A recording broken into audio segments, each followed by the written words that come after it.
Welcome to part 3 of this tutorial series covering how to convert two-dimensional ArcMap and map data into three-dimensional data for interactive environments, specifically for archaeological reconstructions of sites and archaeological data. In the previous parts we discussed where you could get the data and where you can get the software that would be required for this workflow. In part 2, we discussed prepping the data and making sure that you had good data that could be used for this tutorial. Now we will begin working with this data in ArcMap and ArcScene to prepare it for export out, working in 3D modeling programs, as well as converting it to a format that Unity can use in the final step. To begin, make sure you have in ArcMap all three of your data files that we previously created open, your LiDAR and your two datasets that were duplicated of your shapefile, one named Anchor and one named Buildings. To begin, let's work with the easiest of the three datasets, the LiDAR data. Previously, you would have gotten measurements for the east to west and the north to south range in meters, as well as the height, using these two values. Now all you simply will need to do is export this out as a JPEG in grayscale.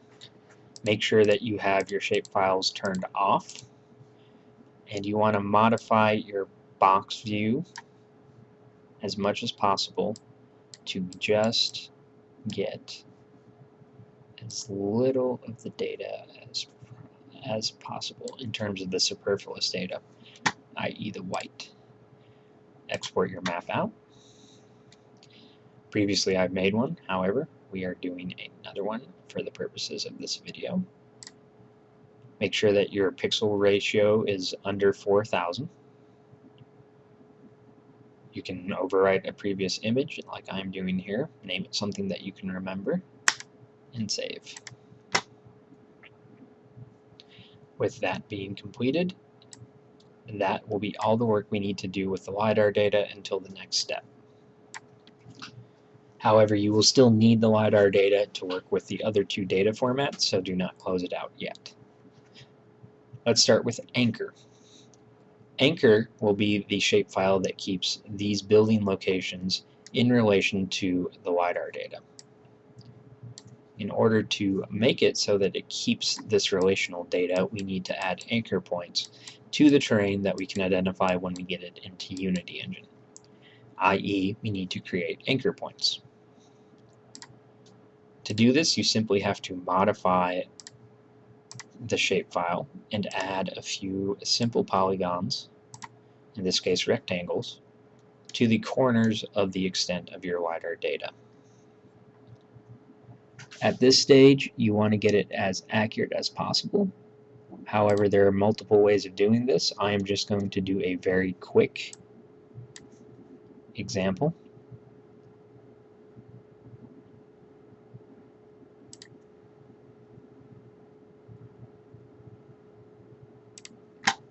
There's one corner. Now, depending on the shape of your LiDAR data, will depend on how many anchor points you should have. Typically, for something that is square or rectangle such as this one, 2 to 3 data points or anchor points will serve perfectly fine. However, the more complex your LiDAR data is, the more complex and the greater the number of anchor points you should likely have is.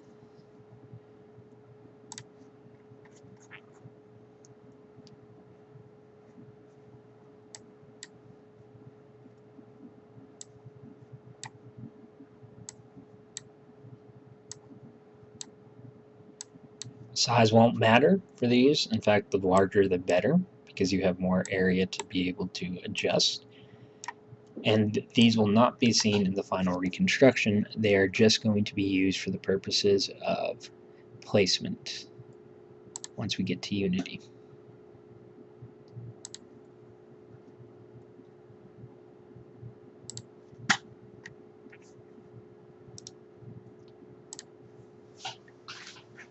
We have 3 anchor points. Save your edits and stop editing. we now have good data that we can use for anchor points. And at this stage in ArcMap, we are currently done with our data sets. So let's load up ArcScene. Here we have ArcScene with the LiDAR data and the buildings file. We'll work with these first. The buildings file will be what we use for our platforms, as well as what we use for building our buildings based off of these footprints or shapefiles in SketchUp. To begin, we need to convert this data flat as it is into a format that can be read by SketchUp in a building by building basis, so that we can use all of these platforms as our example. In order to do this, we need to convert the shapefile into a multi-patch file, the essentially 3D version of shapefiles for ArcMap and ArcScene. In order to convert this into a multi-patch format, in your Arc toolbox, 3D analysis tools, conversion, layer 3D to feature class.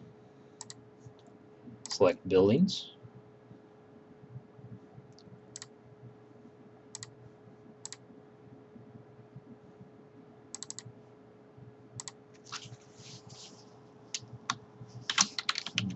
Buildings model. Save. You want to organize by the object ID. And I will show you why I chose object ID once it is complete. So it adds the file that we just created.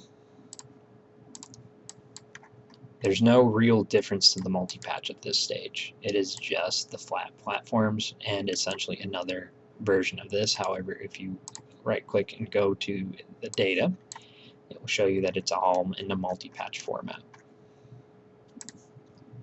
The reason why we chose object ID is because object ID separates every individual shape, or in this case every individual structure. If we used ID, it would all be one giant structure.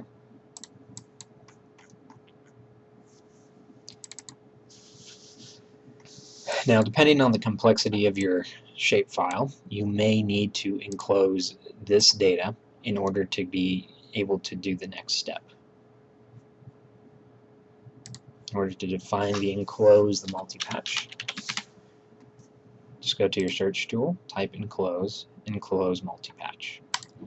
This will make sure that our multi-patch files are properly closed and shaped based off of values.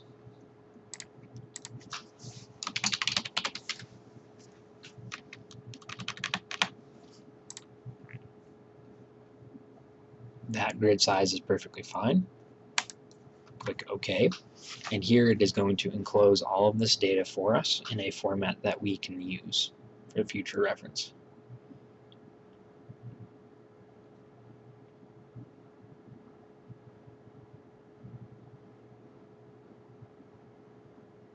This step can take quite some time,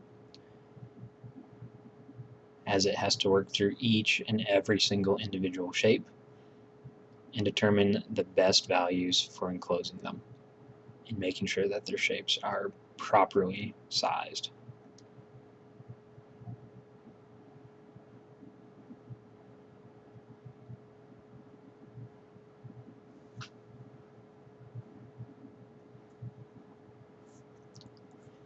We now have enclosed the multi-patch files.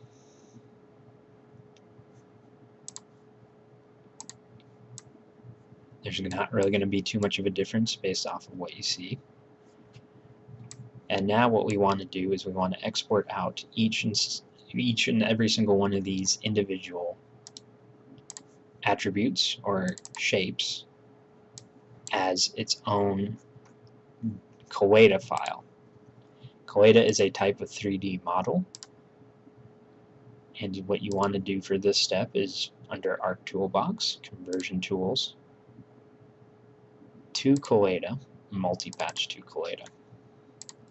Select the enclosed model that you just created. To be certain of what you're looking at though, what you want to do is go through your data. Sometimes what it will do is it will split the ID if it needs to create a multi-patch of multiple parts. So you typically want to use the original OID value. And close. Now it's asking for an output folder. Tutorial models. Original ID. Click OK. This process will be very quick. And what it did now, we can quickly look.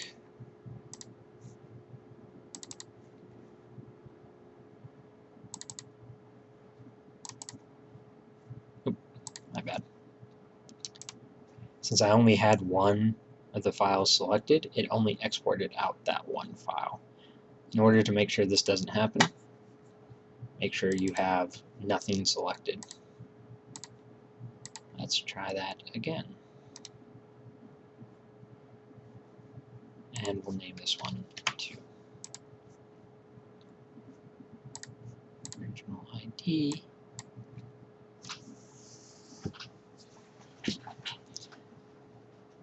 And now what it is doing is going through and making each and every single one of these individual IDs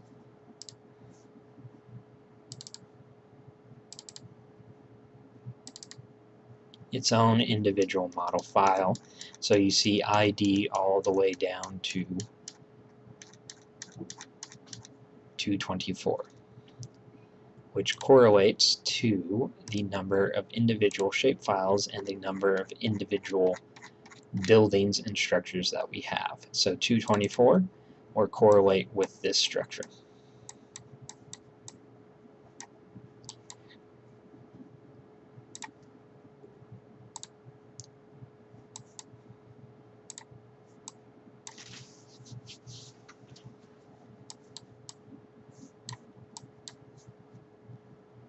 Now we have finished our work with exporting out the shapefiles. Let's work on getting them so that they are the appropriate height with a platform.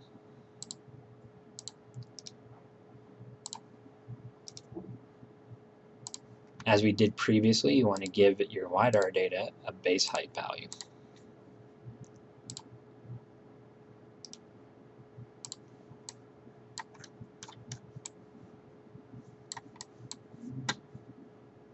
With the buildings file, you also want to give that file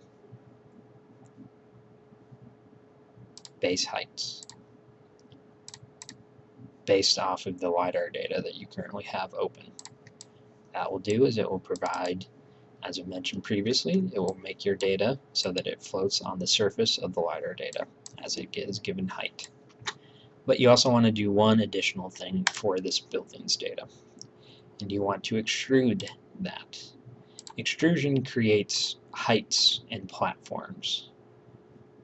You want to add it to each feature's maximum height, hit apply, and OK. What this did is it essentially made miniature platforms for each of the structures.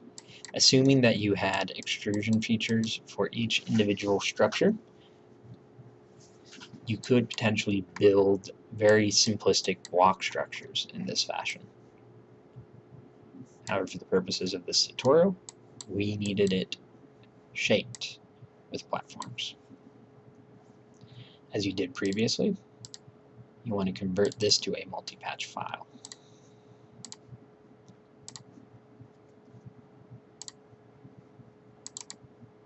Instead of buildings model, buildings multi.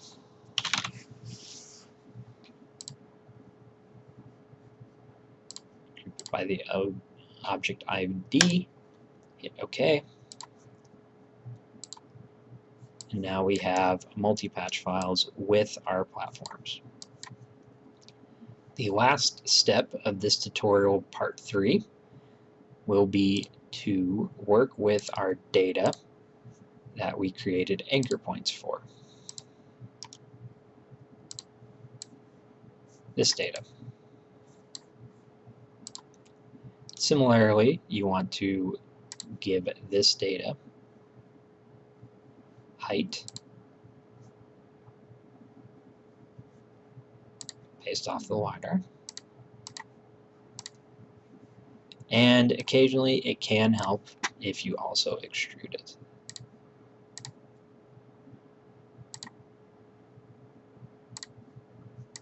I also will add one just to show.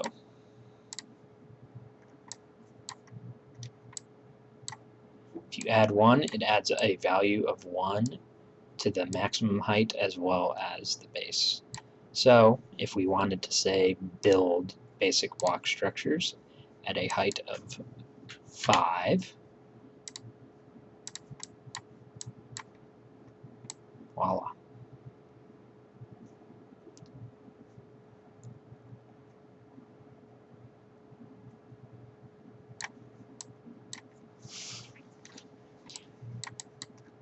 What this data will do is it will keep our height values accurate based off of the topography. Also, you want to create this as a multi-patch.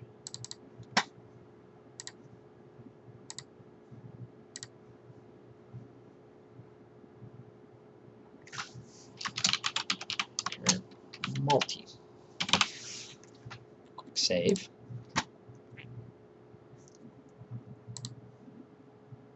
You want to use the FID.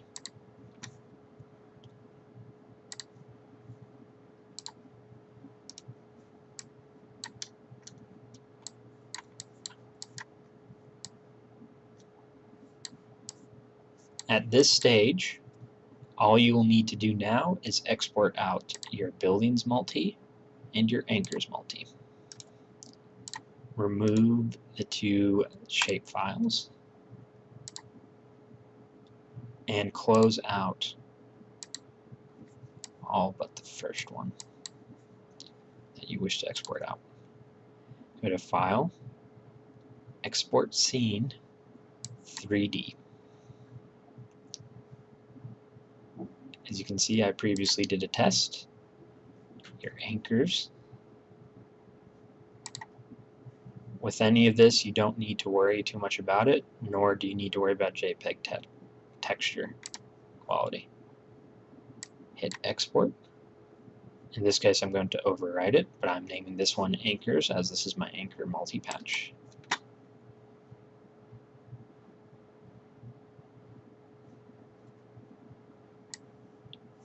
When that is saved, remove that one, and do the same process for your buildings multi-patch.